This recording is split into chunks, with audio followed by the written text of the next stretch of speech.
L'hiver dernier, j'ai découvert la musique de Rosa Balistreri, une chanteuse folk sicilienne un peu oubliée du grand public, dont la voix et les histoires mériteraient pourtant d'être connues.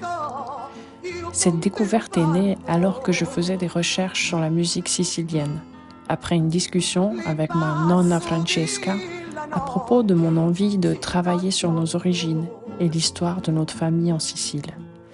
Entre récits légendaires et archives, je voulais créer quelque chose à ma façon, avec comme point de départ un petit trésor, un vêtement fait main, offert à Francesca par sa mère Maria, mon arrière-grand-mère, vêtement très princesse, chargé d'histoire. Pendant que j'écoutais Rosa Balistreri, je pensais à ce projet, à ce lien intime avec mes racines siciliennes.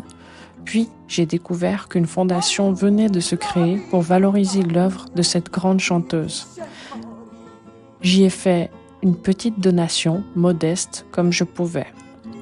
Mais j'ai eu envie d'aller plus loin. J'ai écrit un mail pour proposer mon soutien artistique, pour offrir une œuvre si cela pouvait servir ce projet. Sa musique résonnait tellement en moi. Et c'est ainsi que j'ai reçu une réponse de Giovanni Calea. La valorisation du travail de Rosa n'était qu'un des nombreux projets de leur fondation. Et il me parla d'un projet appelé Il Libro delle Radici, un projet auquel je pourrais participer. Et voilà comment tout a commencé.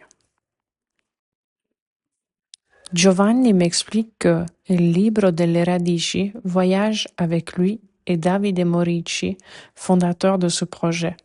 Ce livre fait le tour du monde, signé comme un registre des immigrants italiens reliant les Italiens principalement d'origine sicilienne à leurs racines, en Asie, aux États-Unis, en Europe. À l'intérieur, il y a des dessins, notamment ceux du grand maestro ceramista Domenico Boscia, que j'ai eu le grand plaisir de rencontrer. Ce livre est une pièce unique, réalisée entièrement à la main, dans laquelle je suis invitée à peindre directement. Mais pour cela, je dois me rendre en Sicile. Le livre ne peut voyager seul, c'est trop risqué. Que ce voyage commence alors. L'œuvre que j'imagine, pour les 2 pages qui me sont consacrées, s'inspire de la création 3D que je veux réaliser avec le vêtement de ma grand-mère Francesca. C'est un dessin construit un peu comme un arbre généalogique. J'y inscris ce que je sais, ce que je ressens, ce qu'on m'a raconté. J'y pose mes mots, qui font intégralement partie du dessin. Queste radici le sento nel mio sangue, calde come le mani delle donne che mi hanno fatta crescere. Le sento come un fuoco in ogni battito del mio cuore. Queste radici si intrecciano nelle storie che si leggono nei gesti e nei silenzi. Sogni lontani che scorrono nelle mie vene fino alle mie mani per posare ormai i miei colori sulle pagine di questo libro.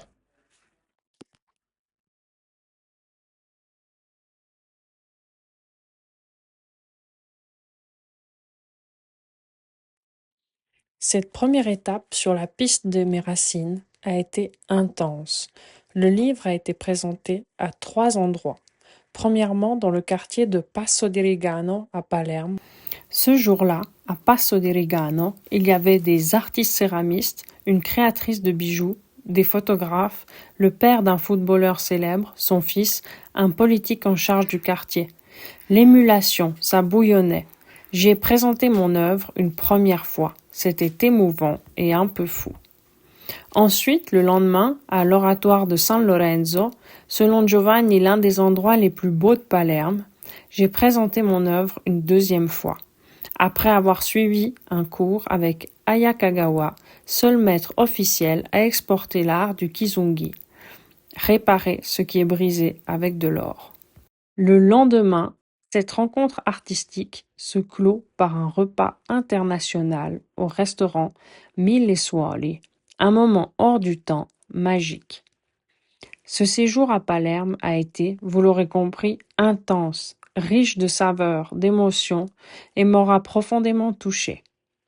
Cela a vraiment renforcé mon envie de réaliser cette œuvre avec le vêtement de Francesca, mais aussi de remonter encore plus le fil de mes racines.